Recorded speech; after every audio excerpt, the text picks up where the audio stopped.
भजन के नाम पर आलसी मत बनो, भजन के नाम पर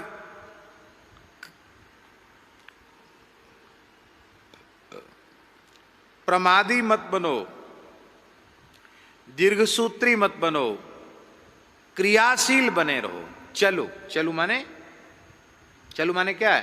क्रियाशील।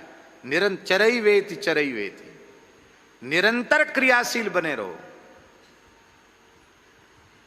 आप पढ़ते हो, विद्यार्थी हो, तो भी राम कहत चलो, राम कहत चलो, राम कहत चलो भाई रे।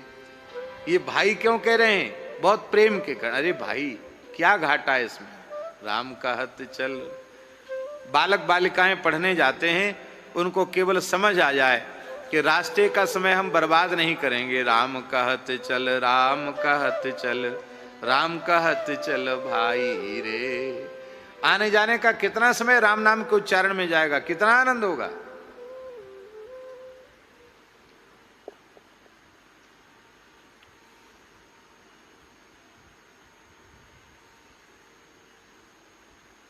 व्यापारी दुकान में बैठा है, व्यापार के काम से आना जाना हो रहा है, बीच में कितना समय फालतू गया? राम कहत चल, राम कहत चल, राम कहत चल भाई रे। 24 घंटे काम होता दुकान में? 24 घंटे तो नहीं होता, एक निश्चित समय से होता है। हमेशा तो ग्राहक सामने नहीं रहता। जब फुर्सत मिले, राम कहत चल, राम कहत चल, राम कहत चल भाई रे। घर में माताएं झाड़ू लगा रही हैं, बर्तन मांज रही हैं, रसोई बना रही हैं, बच्चों को नहला रही हैं, उनको स्कूल के लिए तैयार कर रही हैं। जीव तो खाली है, हाथ से क्रिया हो रही। राम कहत चल, राम कहत चल, राम कहत चल भाई रे। राम राम जपते हुए रोटी बनाओगे तो वो रोटी जो लोग खाएंगे उनका भी भजन बढ़ जाएगा। राम नाम लेते हुए झाड़ू बहारू लगाओगे तो आपको मंदिर में सोहनी सेवा का लाभ मिल जाएगा। और बच्चों के कान में नाम पड़ेगा तो उनमें भी ध्रुव प्रहलाद जैसे भजन के संस्कार बनेंगे। किसान खेत पर जा रहा है और हल चलाते हुए, बीज बोते हुए, फसल काटते हुए, जिह्वा तो खाली है कि नहीं? मन खाली है कि नहीं? राम कहत चलो, राम कहत चलो, राम कहत चलो भाई रे। चल, चल माने कोई काम छोड़ना नहीं है। आप जिस जाति में हैं, जो आपका नौकरी चाकरी धंधा खेती व्यापार पढ़ाई लिखाई जो कुछ भी आपका, वो सब करो, पर करते करते हुए भी राम कहत चल, राम कहत चल, राम कहत चल भाई रे। ये करोगे तो संसार के कर्तव्य का निर्वाह करते हुए भी संसार चक्र से छूट जाओगे, ना ही तो भव बिगारी में परी है। यदि राम राम नहीं करोगे तो संसार की बेगार में। देखो, एक तत्वज्ञानियों वाला अर्थ ले लिया, एक दूसरा सामान्य अर्थ। संसार की क्रिया करते हुए भी राम नाम का आश्रय नहीं लिया तो ना ही तो भव बेगारी मह परी है, छूटत यति कठिनाई रे।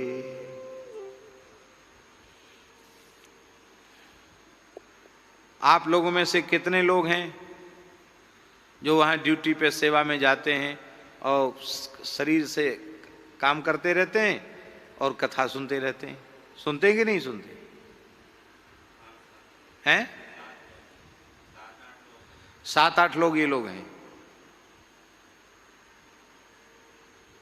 सावधान होकर के वहाँ फैक्ट्री में नौकरी करनी पड़ती इनको, लेकिन वो जितने घंटे नौकरी करते उतना घंटे का समय इनका सत्संग में जाता है। उसका ये दिव्य परिणाम है। नौकरी करने वाले संसार में कितने, पर उस सत्संग का दिव्य परिणाम है कि प्रवृत्ति अच्छी हो गई, भजन की ओर प्रवृत्ति हो गई, सत्संग की ओर प्रवृत्ति हो गई, संतों में श्रद्धा हो गई, हरिनाम में श्रद्धा हो गई। ये कैसे हुई? बोले राम कहत चल, राम कहत चल, राम कहत चल भाई रे। इसलिए पूज्य श्री प्रेम भिक्षु जी महाराज कहते थे, काम करते रहो नाम लेते रहो, काम करते रहो नाम जपते रहो, नाम जपते रहो काम करते चलो।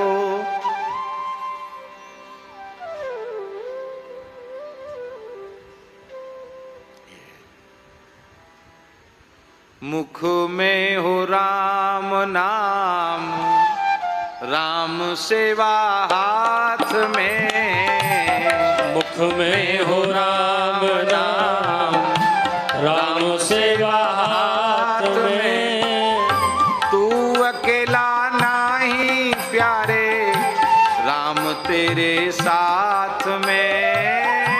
तू अकेला नहीं प्यारे, राम तेरे साथ में। साधु संग राम रंग, अंग अंग रंगिए। साधु संग राम रंग, अंग अंग रंगिए। जाहि विधि राखे राम, ताहि विधि रहिए। जाहि विधि राखे राम, ताहि विधि रहिए। सीताराम सीताराम सीताराम कहिए। सीताराम सीताराम सीताराम कहिए। जाहि विधि राखे राम, ताहि विधि रहिए। जाहि विधि राखे। सीताराम सीताराम सीताराम कहिए। सीताराम सीताराम सीताराम कहिए।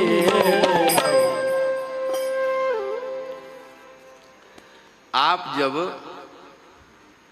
लता पता की सेवा करते हुए या गौ सेवा करते हुए किसी ठाकुर जी की सेवा में लगे हुए नाम जप करते हो, उस समय ज़्यादा एकाग्रता जप में भजन में बढ़ती है, ज़्यादा स्वाद आता है कि खाली माला लेके बैठते हो तब स्वाद ज़्यादा आता है? कब ज़्यादा आता है?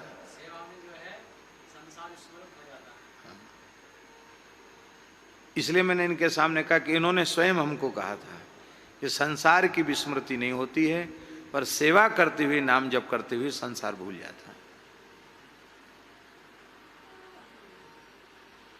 है। इनकी बात इनके सामने पक्की की है।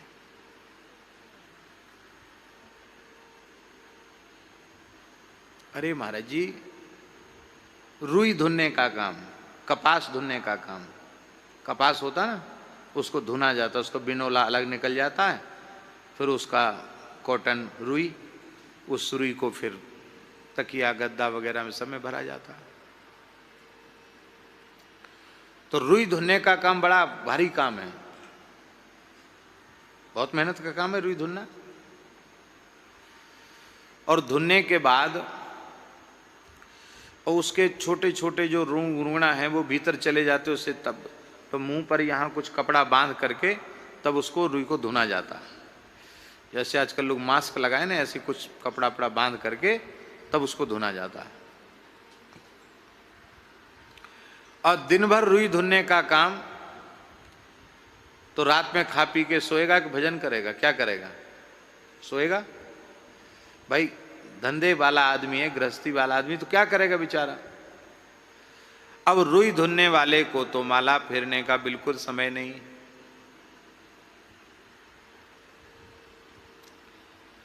एक इस देश में ऐसे महान संत हुए जो दुनिया का काम करते थे और धुनते धुनते रुई सिद्ध हो गए, आचार्य हो गए, लाखों जीवों को भगवत प्राप्ति का मार्ग दिखाया उन्होंने। दरियाब जी महाराज राम राम राम राम, रुई धुन रहे हैं लेकिन भीतर से राम नाम का उच्चारण हो रहा है। राम नाम का उच्चारण करते करते सिद्ध हो गए।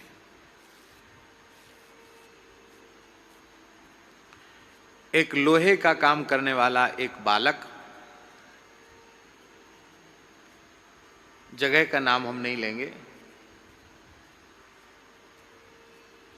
उसने एक बार हमसे पूछा, बोले महाराज जी हम लोग बहुत गरीब आदमी हैं, दुकान में नौकर नहीं रख सकते, छोटी लोहा की दुकान है, अपनी हमको लोहा गर्म करना, ठोकना, पीटना, औजार बनाना, अब दिन में इतना हार्ड काम है लोहे का काम, थक जाते महाराज, रात को खा पी के तो ऐसी नींद आती पता ही नहीं चलता। आप नाम महिमा खूब कहते हो, नाम कैसे जपें हम? तो हमने कहा कि जो घन चलाते हो, चाहे छोटी हथौड़ी चलाओ चाहे घन चलाओ, उसी की धुन में धुन मिला के भीतर से राम राम राम राम राम राम राम राम ऐसे किया, राम राम बड़ा घन पटको, तो ऐसे भीतर से राम राम करो। हमने कहा भगवान चाहेंगे तो आपके दिन भी सुधर जाएंगे, विपत्ति भी दूर हो जाएगी और भजन भी बन जाएगा, अलग से माला उठाने की जरूरत नहीं है।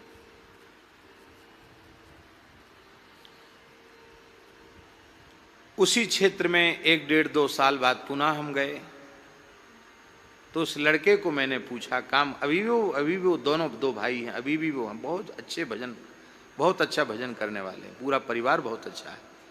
तो मैंने उनको कहा, बच्चों को कहा, मैंने कहा तुमने नाम जप की बात पूछी थी, अब घन शरीर से काम करते हुए भजन होता है? इतना सुनते जार जार आंसू बहने लग गए। बोला महाराज जी अब तो हमारे यहाँ मशीन भी आ गई है, मशीन से काम होता है, लेकिन खटपट शुरू होते ही सीताराम भीतर से शुरू हो जाता है। ऐसा भजन बन रहा है, इतना सुख मिल रहा है कि हम कह नहीं सकते, हमारे तो दिन सुधर गए।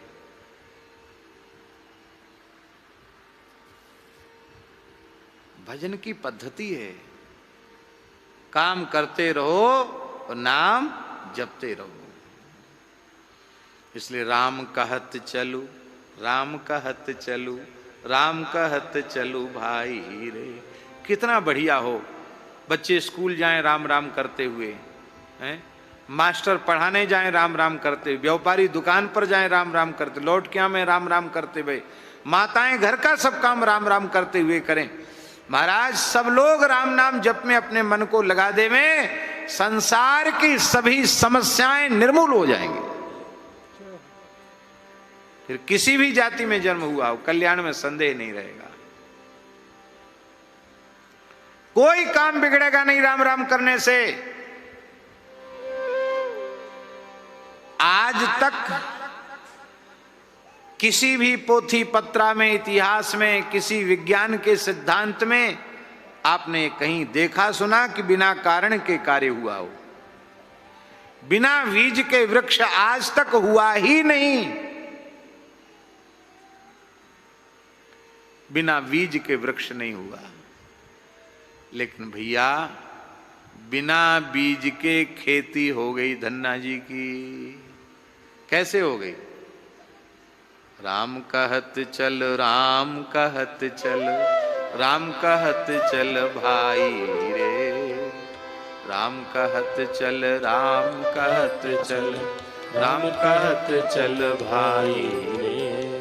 नाही तो भव बिगारे मह परी है, छूटत यति कठिनाई रे। नाही तो भव बिगार में परी है, छूटत अति कठिनाई रे। राम कहत चल, राम कहत चल, राम कहत चल भाई रे। राम कहते चल, राम कहते चल, राम कहते चल भाई रे।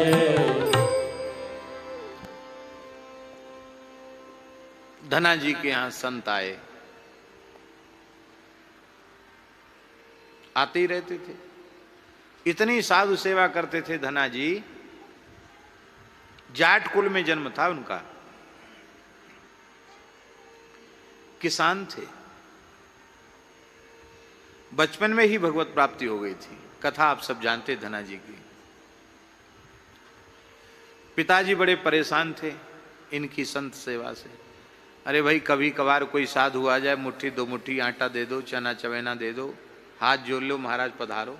ये क्या तुम्हारे साधुओं की जब देखो तब सेठ ताराम राधे श्याम करते साधु आ जाते हैं, खिलाओ पिलाओ इनको, लो दान दक्षिणा और दो, लो। पिताजी बड़े नाराज थे, बोले अब तुम्हारे मेहमान अपने ढंग से करो व्यवस्था, घर में मत बुलाओ किसी को। पिताजी बोले धना जी जाओ गेहूं बोआओ खेत में। जो आ गया पिताजी, बैलगाड़ी में बीज का गेहूं रखा और गए।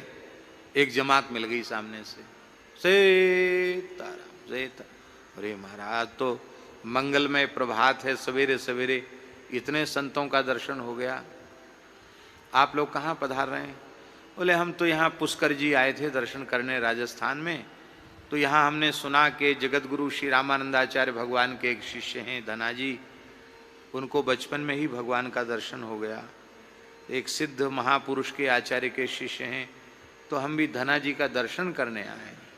धना जी संकोच में गड़ गए। द्वादश तिलक तो लगाए थे धना जी, सुंदर रामानंदी द्वादश तिलक। धना जी संकोच में गड़ गए, कान पर हाथ रख लिया, महाराज झूठी बड़ाई न करें, इस दीनहीन बालक को ही लोग धन्ना भगत कहते हैं। ओहो आप हैं धन्ना भगत, वाह, अरे वाह जी वाह, इतने सरल कहाँ। बोले पिताजी की आज्ञा है, खेत में गेहूं बोने जा रहे हैं। तो ठीक है महाराज, आप गेहूं बो के आओ, हम आपके घर पर जाते हैं, वहीं रुकेंगे, फिर आएंगे तो सत्संग होगा। अब धना जी सोचे कि पिताजी तो अभी एक दो दिन पहले जमात आई थी, पिताजी ने झगड़ा करके कह दिया खबरदार अब किसी साधु को यहाँ बुलाया तो। इनको देखते ही पिताजी पता नहीं क्या करेंगे, अपमान करके भगा देंगे तो ठीक नहीं।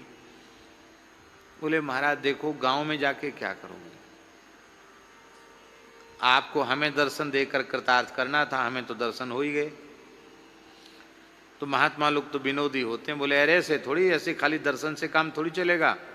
दाल बाटी चूरमा की कुछ रसोई बने, भोज भंडारा हो, सिया हरि नारायण गोविंदे हो, तब ना, ऐसे थोड़े ही।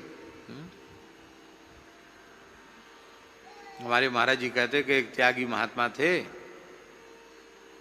तो सवेरे से कहीं कुछ मिला नहीं खाने पीने को, 2-3 दिन हो गए थे, तीसरा दिन था। एक भगत सीधा साधा था, उसने देखा महात्मा है, बड़े जटाजूट त्यागी महात्मा है, बाबा सीताराम। तो तुरंत उन महात्मा ने जाके जोर से हाथ पकड़ लिया उसका। अरे बोले बाबा क्या कर रहे, हाथ पकड़ ले। बोले हाँ चल घर ले चल अपने। महाराज घर ले चलें क्यों? कहे तो तुम ये बता तुमने सीताराम किया क्यों हमसे? हमसे सीताराम दंडोत प्रणाम किया, तुम खाली खाली दंडोत किसी की स्वीकार नहीं करते। जो हमको दंडोत कर लेता है उसको दंडोत करने का पूरा पुण्य प्रदान करते हैं। घर ले चलो, ठाकुर जी को भोग लगाओ, हमारे ठाकुर जी जीमेंगे, कच्ची तुम खाएंगे नहीं, पक्की खा लेंगे, खूब तृप्त होके पाएंगे। कुछ कपड़ा लत्ता हो तो दे देना, नहीं कोई बात नहीं, भेंट दक्षिणा हो तो कोई बात नहीं, नहीं तो कोई बात नहीं, हो तो ना हो तो भी कोई बात नहीं, पर ऐसे नहीं, पूरी कृपा करके तब हम जाएंगे। भगत बोला भाई तो ऐसा पता होता तो हम तो दंडवत ही नहीं करते आपको। बोले अब क्या है, अब तो कर लिया तो अब तो पूरा करना पड़ेगा। बोलो भक्तवत्सल भगवान की। तो महाराज जी कहते थे कि महात्मा लोग विनोद में भी जीवों का कल्याण कर देते, जीवों को कृतार्थ कर देते। महात्मा बोले ऐसी छुट्टी नहीं मिलेगी भगत जी कि राम राम श्याम श्याम दंडोत प्रणाम जाओ हो गए दर्शन, ऐसे नहीं, सूखा सूखा दर्शन ठीक नहीं। धना जी हंसने लगे, बोले भगवान ऐसे तो हम आपको भेजेंगे क्यों, हमारे कहने का आशय आप नहीं समझ पाए। देखो ये काला पहाड़ है और ये नदी बहती है, तो इस नदी में आप स्नान कर लो। वहां गांव में तो एकांत मिलेगा नहीं, और यहीं प्रेम से स्नान ध्यान करके ठाकुर सेवा करें, और तब तक हम बनिया की दुकान से घी बूरा दाल चावल आटा सब सामग्री लेके आते हैं। चकाचकी रसोई बनने तो जमात में बर्तन तो रहते ही हैं। तो जो बीज का गेहूं था जो बोने के लिए पिताजी ने दिया था, उसको बनिया की दुकान पे बेच आए, और उसके बदले राशन सामग्री ले आए, लाकर महात्माओं को दे दिया। महात्माओं ने बढ़िया रसोई बनाई, ठाकुर जी को भोग लगा, सबने पाया। धना जी को सबका प्रसाद, सबका चरणामृत मिला, बड़े प्रसन्न हो गए धना जी। अब महात्मा बोले अब हमारा काम तो हो गया, अब हम पुष्कर जी जा रहे हैं। हम तो पुष्कर जी जाते हैं। ये जिला टोंक राजस्थान में धुवन कला नाम का गांव है जहाँ की ये घटना है। हम वहाँ होके आए हैं। हमारे महाराज जी ने वहाँ उत्सव मनाया था धना जी की जयंती का, हम सब लोग गए थे वहाँ। बड़ा पवित्र स्थान है। अब धना जी के मन में चिंता हुई। धना जी अपने मन में सोचने लगे कि अभी पिताजी से कलह हुआ था, कहा सुनी भई थी, अब फिर हम जाएंगे द्वारा कि पिताजी गेहूं लाओ, बीज बोना है, तो कहेंगे पहले दिया था वो कहाँ गया, फिर झगड़ा होगा। अब क्या करें। मन में सोचा कि कैसे भी झगड़ा टाल करके भजन करना चाहिए। तो उन्होंने क्या किया, साधु तो चले गए, नदी की बालू भर ली बोरों में। अब यथावत अपनी बैलगाड़ी लेके खेत पे पहुंच गए, और खेत पे पहुंच के दूसरे किसान भी अपने अपने खेत बो रहे थे। तो ऐसे वो पिछोरा में बालू भर लें, तो बालू भर के सीताराम सीताराम सीताराम सीताराम सीताराम ऐसे वो बोने का नाटक इसलिए कर रहे थे कि जिसमें कथनचित बात आवे तो हम प्रमाण के रूप में प्रस्तुत कर देंगे कि अमुक अमुक पड़ोसी किसान है, उनके सामने हमने बोया, अब नहीं उगा तो उसमें हम क्या करें। उनके मन में भी विश्वास नहीं था कि होगा, कैसे उगेगा, संभव ही नहीं।